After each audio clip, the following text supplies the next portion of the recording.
امام احمد ابن حنبل رحمۃ اللہ علیہ خود فرماتے ہیں میں بہت چھوٹا سا تھا، میرے باپ کا انتقال ہو گیا تھا، میں یتیم ہو گیا تھا، میری ماں نے مجھ کو اکیلے پالا تھا، میری ماں نے مجھ کو قرآن کا حافظ بنایا، میری ماں نے مجھ کو پورا قرآن سکھایا۔ او اندر چک والو، جاؤ ذرا جائزہ لے کر کے بتاؤ کتنے گھروں میں مائیں اپنے بچوں کو قرآن پڑھاتی ہیں؟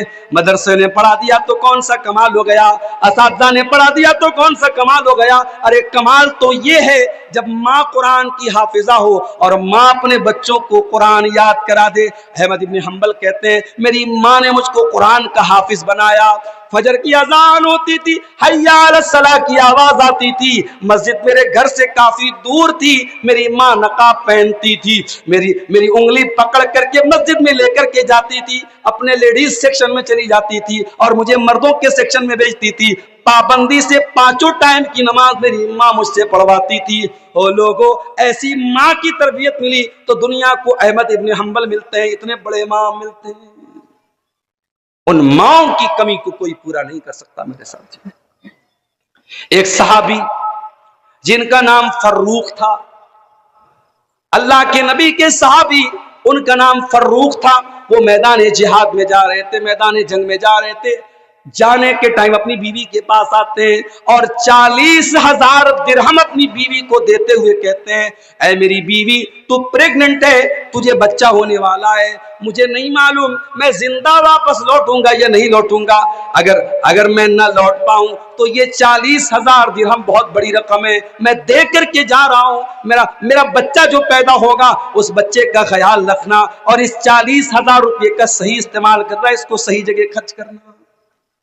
صحابی نے بیوی کو وصیت کی اور میدان جہاد میں چلے گئے۔ جنگ ختم ہو گئی، شہیدوں کی لاشیں اکٹھا کی گئی، ان شہیدوں کی لاشوں میں حضرت فروخ کی لاش نہیں تھی۔ جو لوگ زندہ بچ کر کے آئے ان میں بھی ان کا کہیں اتا پتا نہیں تھا۔ کئی سال تک بیوی نے انتظار کیا، شوہر کا کوئی اتا پتا نہیں، شوہر کے بارے میں کچھ معلوم نہیں۔ شوہر کے جانے کے کچھ دنوں کے بعد حضرت فروخ کی بیوی کے گھر میں ولادت ہوتی ہے، بچہ ہوتا ہے اور ماں اپنے بچے کا نام بڑی محبت سے ربیہ رکھتی ہے۔ بچہ دھیرے دھیرے بڑا ہوتا ہے، بچہ باپ کے سائے سے محروم ہے، باپ کا کوئی اتا پتا نہیں ہے۔ ماں اپنے اس بچے کو بڑی محنت سے پڑھاتی ہے، لکھاتی ہے، اللہ کے نبی کی حدیثوں کا عالم بناتی ہے، نبی کی حدیثوں کی محبت اس کے سینے میں بھرتی ہے، اس دور کے بڑے بڑے ائمہ کے پاس بھیجتی ہے کہ جا میرے بچے تجھے حدیث کا حافظ بننا ہے، تجھے حدیث کا عالم بننا ہے، تجھے بہت بڑا عالم بننا ہے۔ اپنے بیٹے کے اوپر بہت پیسہ خرچ کرتی ہے اور اس کو اپنے دور کا بہت بڑا عالم بنا دیتی ہے وہ ماں۔ اتنے بڑے عالم بن جاتے ہیں ان کے بیٹے ربیہ کہ جب ربیہ انتقال کرتے ہیں تو امام مالک رحمت اللہ علیہ جیسا انسان کہتا ہے آج سے قرآن اور حدیث کا علم دنیا سے چلا گیا۔ ان امام ربیعۃ الرائے، ان کا نام ربیعۃ الرائے پڑ گیا، وہ جب کوئی رائے دیتے تھے اتنی بھاری اور اتنی وزندار ان کی بات ہوتی تھی کہ ان کا نام ہی پڑ گیا امام ربیعۃ الرائے۔ اتنے بڑے مقام اور پوزیشن پر وہ لڑکا پہنچ گیا۔ جب وہ لڑکا جوان ہوا اس کے بعد حضرت فروخ رضی اللہ تعالیٰ عنہ جو ابھی انتقال نہیں جن کا ہوا تھا، جو ابھی زندہ تھے، لاپتہ ہو گئے تھے، وہ کسی طریقے سے دشمن کے پاس چلے گئے تھے، جان بچا کر کے کئی سالوں کے بعد جب واپس مدینہ آئے، مدینہ آنے کے بعد اپنے گھر آئے، گھر کا دروازہ کھٹکھٹایا، دروازہ ایک جوان انسان نے کھولا۔ حضرت فروخ اپنے گھر میں داخل ہونے لگے، جوان لڑکے نے پوچھا کہاں جا رہے ہیں آپ؟ کہا یہ میرا گھر ہے، اپنے گھر میں جا رہا ہوں۔ ربیہ نے کہا کہ یہ آپ کا گھر کیسے ہو سکتا ہے، یہ گھر تو میرا اور میری ماں کا ہے۔ ابھی باپ بیٹے میں یہ باتیں چل رہی تھی، اندر سے ماں نے اپنے شوہر کی آواز کو سن لیا۔ ہائے ہائے، 20 برس کے بعد یہ منظر دیکھنے کو ملا کہ اپنے شوہر کو زندہ دیکھ رہی ہے۔ اپنے اوپر کنٹرول نہ رہا، شوہر اور بیوی نے ایک دوسرے کو گلے لگایا، بڑی دیر تک روتے رہے۔ پھر بیوی کہنے لگی اے میرے سرتاج، یہ جوان لڑکا جو کھڑا ہے یہ کوئی اور نہیں، یہ آپ کا بیٹا ہے۔ حضرت فروخ اپنے جوان بیٹے کو گلے لگا کر کے خوب روئے. جس بیٹے کے پیدا ہونے کے پہلے چلے گئے تھے آج وہ بیٹا جوان ہو چکا تھا, 20 سال کا کڑیل جوان ہو چکا تھا. باپ بیٹے بڑی دیر تک گلے میں لگ کر کے روتے رہے. رات ہوئی, حضرت فروخ نے کھانا کھایا, میاں بیوی بستر پہ سوئے. حضرت فروخ نے بیوی سے پوچھا کہ اے میری بیوی, میں تو بہت دنوں سے لاپتہ ہوں, میں تم سے پوچھنا چاہتا ہوں وہ 40,000 درہم میں نے تم کو امانت کے طور پہ دیا تھا, تم نے ان 40,000 درہموں کا کیا کیا؟ بیوی کہتی ہے میرے شوہر ہے, میرے سرتاج, آپ فکر نہ کریں, میں اس کا پورا حساب اور بیورہ آپ کو دینے کو تیار ہوں, مگر صبح کا انتظار کیجئے, صبح مسجد میں چلیے گا, میں وہاں پر آپ کو حساب دوں گی. صبح ہوتی ہے, مسجد کے اندر حضرت ربیعہ رضی اللہ تعالیٰ عنہ حدیث پڑھا رہے. سینکڑوں طلبہ, کوئی بصرہ سے آیا ہے, کوئی کوفہ سے آیا ہے, کوئی دمشق سے آیا ہے, کوئی مکہ سے آیا ہے, کوئی یمن سے آیا ہے, سینکڑوں اسٹوڈنٹس ہیں اور وہ حدیث پڑھ رہے ہیں. اور پڑھانے والا کون ہے؟ حضرت ربیعۃ الرائے رحمت اللہ علیہ, جو بہت بڑے عالم تھے, بہت بڑے محدث تھے, وہ ان کو حدیث پڑھا رہے تھے. حضرت فروخ کی بیوی ان کے پاس آئی, کہا ہے میرے سرتاج چلیے مسجد میں چلتے ہیں, میں وہاں پر آپ کو 40,000 درہموں کا حساب دوں گی. بیوی اپنے شوہر کو لے کر کے مسجد میں آتی ہے اور سامنے وہ منظر دکھاتی ہے کہ سینکڑوں طلبہ حدیث پڑھ رہے اور پڑھانے والا ان کا اپنا بیٹا ہے. حضرت فروخ یہ منظر دیکھ کر کے رونے لگتے ہیں, کہتے ہیں میری بیوی یہی تو وہ منظر ہے جس کے لیے میں نے کئی مرتبہ اللہ سے دعائیں کی تھی, میں نے میدان جہاد میں دعائیں کی تھی, اللہ مجھے ایسا بیٹا دے دینا جو تیرے نبی کی حدیثوں کا عالم ہو, جو حدیث کو سیکھتا اور سکھاتا ہو. اے میری بیوی, میرا وہ خواب آج پورا ہو گیا, میری وہ تمنا آج پوری ہو گئی, میری وہ دعا اللہ نے قبول کر لی. آج اپنے بیٹے کو اس مقام پہ دیکھ کر کے میں بہت خوش ہوں, میں بہت باغ ہوں. بیوی نے کہا ہے میرے سرتاج, آپ کے وہ 40,000 درہم اسی بیٹے کو اس مقام تک پہنچانے کے لیے میں نے خرچ کیے تھے, اگر آپ کو لگتا ہے میں نے غلط جگہ خرچ کیے تھے تو آپ مجھے سزا دے دیجئے. وہ 40,000 درہم اپنے اسی بیٹے کی تعلیم اور تربیت پر میں نے خرچ کیے تھے. حضرت فروخ اپنی بیوی کو گلے لگا لیتے اور کہتے ہیں میری بیوی تو نے واقعی میں وہ 40,000 درہم بالکل صحیح جگہ پر خرچ کیے تھے. یہ ہوتی ہے ماں اور یہ ہوتی ہے ماں کی تربیت. میرے پیارے ساتھیوں, ہمارے نبی رحمت بن کر کے آئے ہیں اور ہمارے نبی نے ماں کو ماں کا درجہ دیا ہے, بیٹی کو بیٹی کا درجہ دیا ہے, بہن کو بہن کا درجہ دیا ہے. اے مسلمان لڑکیوں, اگر آپ کو یہ لگتا ہے اسلام نے آپ کو بہت پابندیوں میں جکڑ دیا ہے, ذرا 1400 سال پہلے کا اتہاس پڑھ کے دیکھ لینا کہ 1400 سال پہلے اسلام کے آنے کے پہلے اور جناب محمد رسول اللہ صلی اللہ علیہ وسلم کے آنے کے پہلے, میں یہ تو نہیں کہہ سکتا اسلام کے آنے کے پہلے, یہ الفاظ بھی میرے خیال سے مناسب نہیں ہے, اس لیے کہ بہت سارے لوگ یہ سمجھتے ہیں کہ اسلام صرف 1400 سال پرانا مذہب ہے.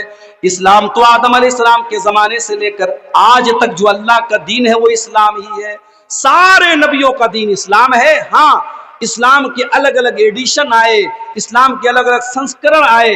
نوح علیہ السلام بھی یہی دین لے کر کے آئے, ابراہیم بھی یہی دین لے کر کے آئے, موسیٰ بھی یہی دین لے کر کے آئے, عیسیٰ بھی یہی دین لے کر کے آئے. شریعتیں الگ الگ تھیں, عبادت کے طریقے الگ الگ تھے, مگر مول شکشائیں, بنیادی تعلیم ایکیشور واد, ایک اللہ کی عبادت کرو, ایک ایشور اپاسنا کے لائق ہے, ایک اللہ عبادت کے لائق ہے. سارے نبیوں کی یہی تعلیم تھی اور یہی اسلام تھا.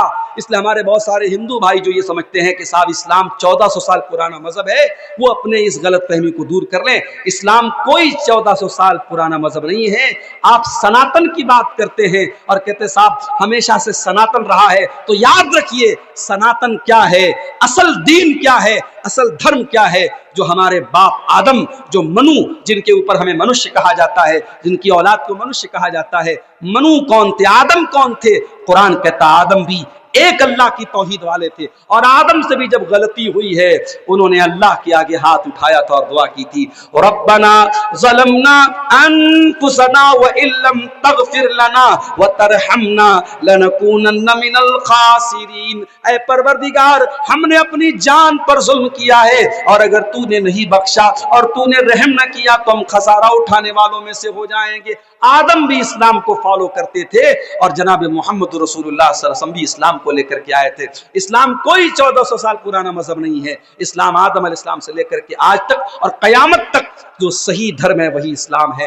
میرے پیارے ساتھیوں، میں اپنی عورتوں سے کہنا چاہوں گا کہ اے عورتوں، اگر تمہیں یہ لگتا ہے کہ اسلام نے تم پر اتیاچار کیا ہے، ذرا 1400 سال پہلے کا اتحاد اٹھا کے دیکھو، عورت کی استھتی کیا تھی، عورت کی پوزیشن کیا تھی۔ قرآن کہتا ہے وَإِذَا بُشِّرَ أَحَدُهُمْ بِالْأُنْثَىٰ ظَلَّ وَجْهُهُ مُسْوَدًّا وَهُوَ كَظِيمٌ، جب کسی کے گھر میں لڑکی پیدا ہوتی تھی، بیٹی پیدا ہوتی تھی، باپ کا چہرہ کالا پڑ جاتا تھا، يَتَوَارَىٰ مِنَ الْقَوْمِ مِنْ سُوءِ مَا بُشِّرَ بِهِ، اور لڑکی کا باپ لوگوں کو اپنا چہرہ نہیں دکھاتا تھا، سوچ میں پڑ جاتا تھا أَيُمْسِكُهُ عَلَىٰ هُونٍ أَمْ يَدُسُّهُ فِي التُّرَابِ، اگر لڑکی کو پالتا ہوں تو سماج والے تانا ماریں گے، اور لڑکی کو اگر مار دیتا ہوں تو اپنے ہاتھوں سے زمین میں لے جا کر کے گاڑنا پڑے گا۔ بیٹیاں زمین میں گاڑ دی جاتی تھی، یہ الگ بات ہے۔ 2025 آ چکا ہے، آج بھی لڑکیاں زمین میں گاڑی جاتی ہیں۔ 1400 سال پہلے زمین میں گاڑی جاتی تھی، آج ماں کے پیٹ میں مار دی جاتی ہے۔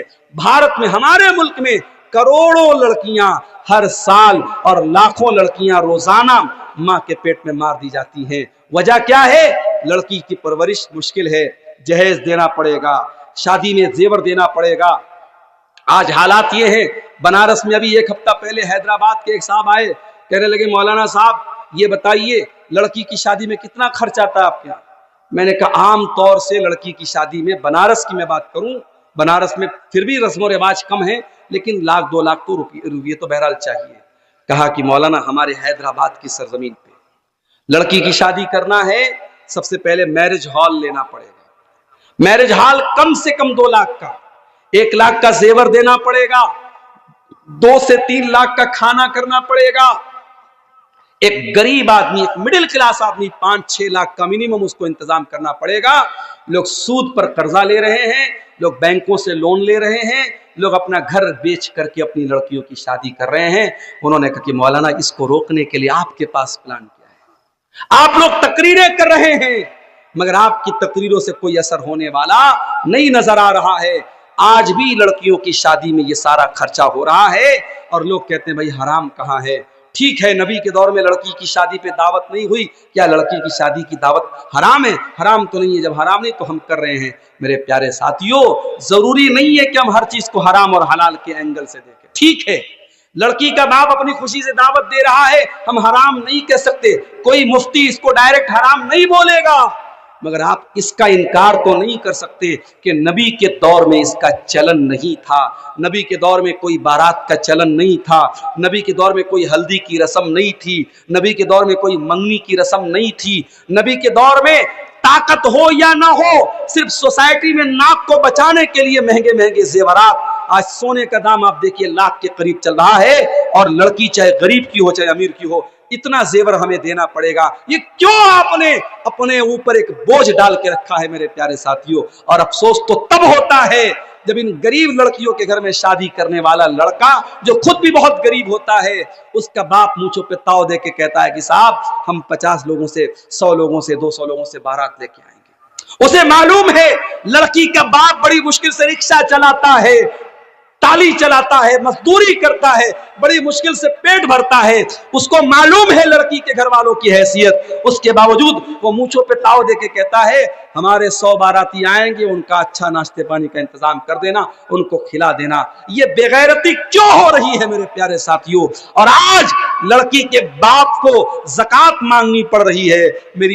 میں غریب آدمی ہوں، مجھے لڑکی کی شادی کرنا ہے، وہ لوگوں کے سامنے ہاتھ پھیلا کر کے بھیک مانگتا ہے، تب اس کی لڑکی کی شادی ہوتی ہے۔ اور یہ مسئلہ صرف جھارکھنڈ کا نہیں ہے، صرف صاحب گنج کا نہیں ہے، صرف گڈا کا نہیں ہے، یہ پورے دیش کا، پورے ملک کا مسئلہ بنا ہوا ہے، کہیں کم ہے کہیں زیادہ ہے۔ میرے پیارے ساتھیوں، یہ وہ چیزیں ہیں جس نے لڑکی کی پیدائش کو مشکل بنا دیا ہے۔ اچھے اچھے دیندار گھروں میں بھی ہم دیکھتے ہیں، لڑکا پیدا ہوا تو خوشی نظر آتی ہے، لڑکی پیدا ہوئی تو اداسی نظر آتی ہے۔ نہیں میرے پیارے ساتھیوں، میرے نبی نے جو رحمت للعالمین تھے، میرے نبی رحمت بن کر کے آئے، میرے نبی نے کبھی لڑکی کی پیدائش پر اداسی کا حکم نہیں دیا۔ آپ نے تو یہاں تک فرمایا من آل جاریتین حتی تبلغا جاء یوم القیامت انا وہو کہاتین۔ آپ نے اپنی دونوں انگلیوں سے اشارہ کر کے فرمایا دو لڑکیوں کو پالنے والا، دو لڑکیوں کا باپ قیامت کے دن اس حال میں آئے گا جس طریقے سے یہ دونوں انگلیاں ایک دوسرے سے ملی ہوئی ہیں، وہ اپنے نبی کے ساتھ قیامت کے دن آئے گا۔ او لڑکی والو، او بیٹی والو، تم خوش نصیب ہو، اللہ نے تم کو جنت میں جانے کا ٹکٹ دے دیا ہے۔ اللہ کے نبی فرماتے ہیں من ابتلی من هذه البنات شيئا كن له سترا من النار۔ جس کو اللہ تعالیٰ بیٹی دے کر کے آزمائے، جس کا امتحان اللہ تعالیٰ بیٹی دے کر کے لیتا ہے اور اس امتحان میں وہ کھرا اتر جاتا ہے، کن له سترا من النار، وہ بیٹیاں اپنے ماں باپ کو جہنم کی آگ سے بچانے کا کام کرتی ہیں۔ میرے بھائیوں، بیٹی کو اچھی تعلیم دو، اچھی تربیت دو، حیا والی بنا دو، شرم والی بنا دو، غیرت والی بنا دو۔ اپنی لڑکی کو ایسا بنا دو اس کے سر کا دوپٹہ کوئی چھین نہ پائے، اپنی بیٹی کو ایسا بنا دو پیار اور محبت کے نام پر کوئی اس کا قدم نہ بہکا پائے۔ اچھی تعلیم دو گے، اچھی تربیت دو گے، یہ بیٹیاں جہنم کی آگ سے بچانے کا کام آپ کو کریں گی۔ وما ارسلناک الا رحمت للعالمین، اے نبی ہم نے آپ کو ساری کائنات کے لیے رحمت بنا کر کے بھیجا۔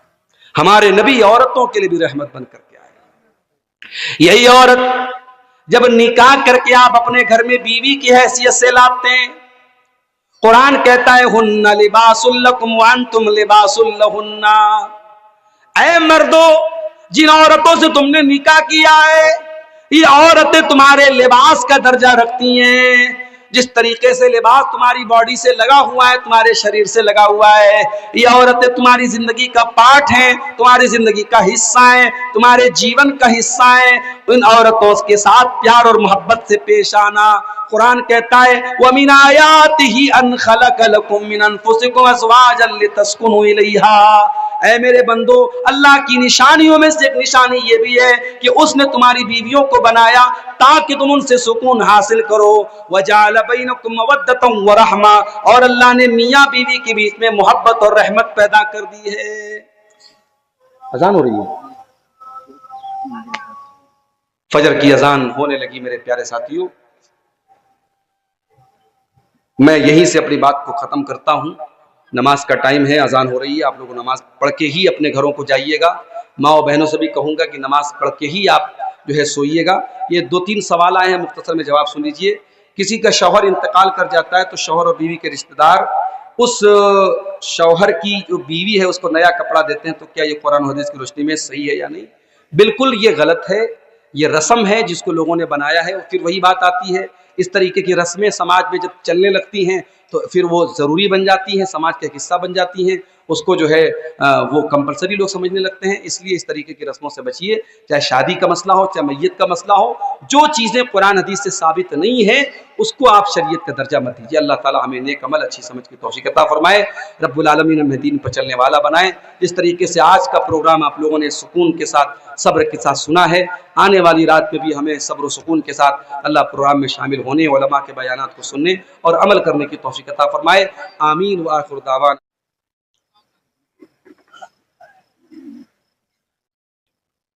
الحمدللہ نحمده ونستعینه ونستغفره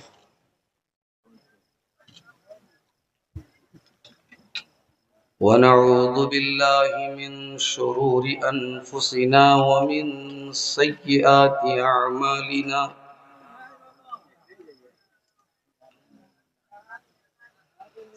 من يهده الله فلا مضل له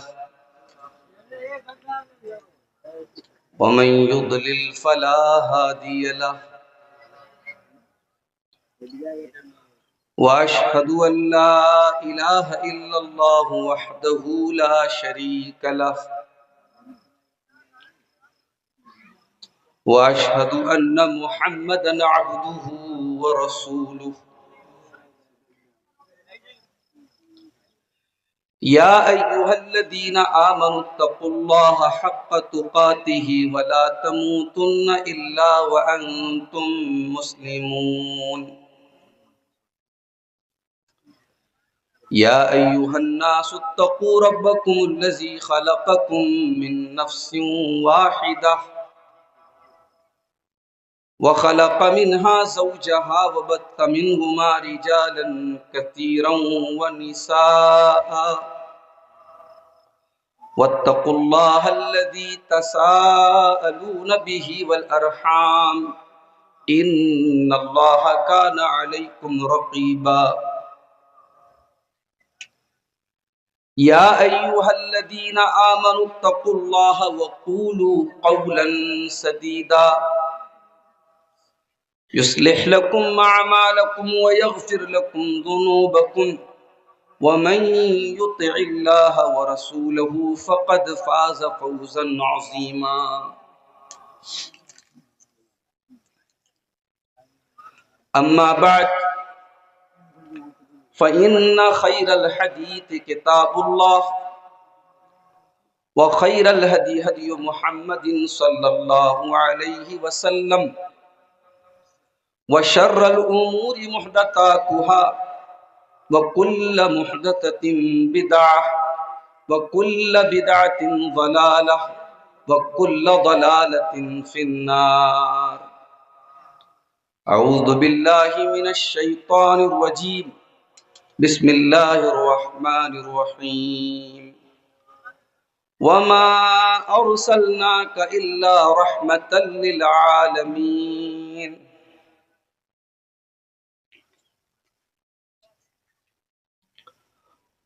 وہ نبیوں میں رحمت لقب پانے والا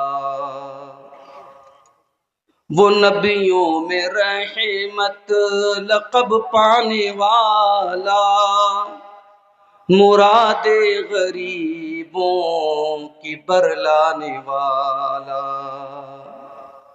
مصیبت میں غیروں کے کام آنے والا وہ اپنے پرائے کا غم کھانے والا فقیروں کا ملجا ضعیفوں کا ماوا یتیموں کا والی غلاموں کا مولا خطا کار سے در گزر کرنے والا بداندیش کے دل میں گھر کرنے والا مفاسد کو زیر و زبر کرنے والا قبائل کو شیر و شکر کرنے والا اتر کر حرا سے سوئے قوم آیا اور ایک نسخہ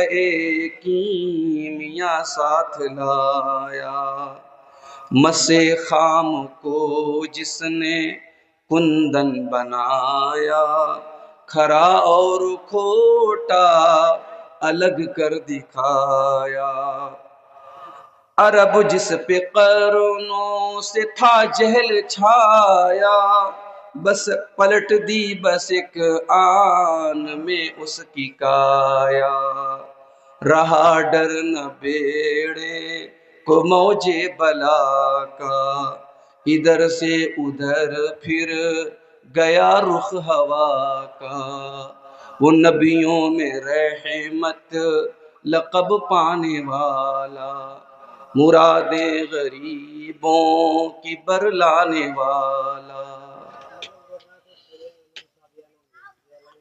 معزز علماء کرام محترم بزرگوں نوجوان ساتھیوں ماں اور بہنوں پیارے بچوں اندرچک کا یہ 2 روزہ پروگرام جس کی آج پہلی شب کی آخری تقریر کرنے کے لیے میں آپ کے سامنے حاضر ہوا ہوں بہت پہلے سے پروگرام کی تاریخ متعین تھی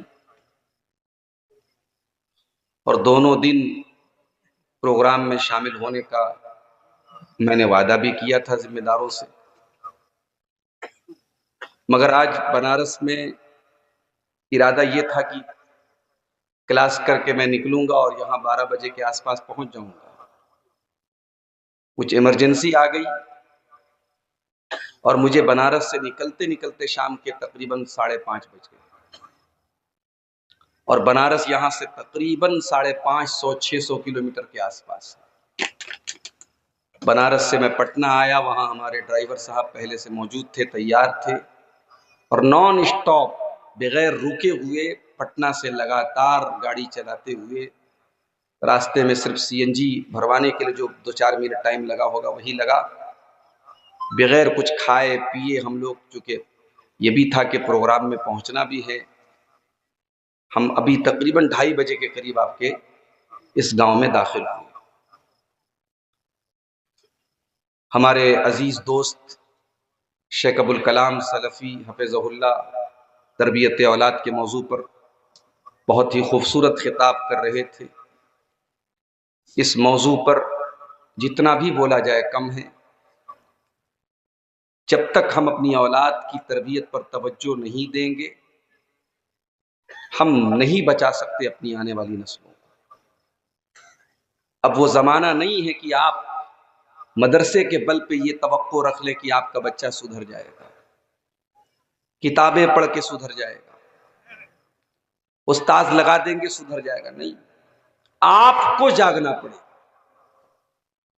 آپ کی اولاد کو، آپ کے بچوں کو، آپ کی بچیوں کو برباد کرنے کے اتنے راستے آ چکے ہیں کہ آپ سوچ نہیں سکتے۔ خاص طور سے آپ کے وہ بچے جو ٹین ایجر ہیں، 15 سال کی عمر کا لڑکا ہو گیا، 15 سال کی عمر کی لڑکی ہو گئی، اب اس کو بہکانے کے لیے، اس کو گمراہ کرنے کے لیے، اس کو غلط راستے پہ ڈالنے کے لیے اتنی چیزیں، اتنے پلیٹ فارم موجود ہیں کہ آپ کے لیے بہت مشکل ہے کہ آپ کنٹرول کریں۔ آپ کو اپنا 100% دینا پڑے گا بچوں کو۔ آپ کا کاروبار، آپ کا بزنس، آپ کی جاب، ان سب سے بڑھ کر کے آپ کے بچے ہیں میرے پیارے صاحب۔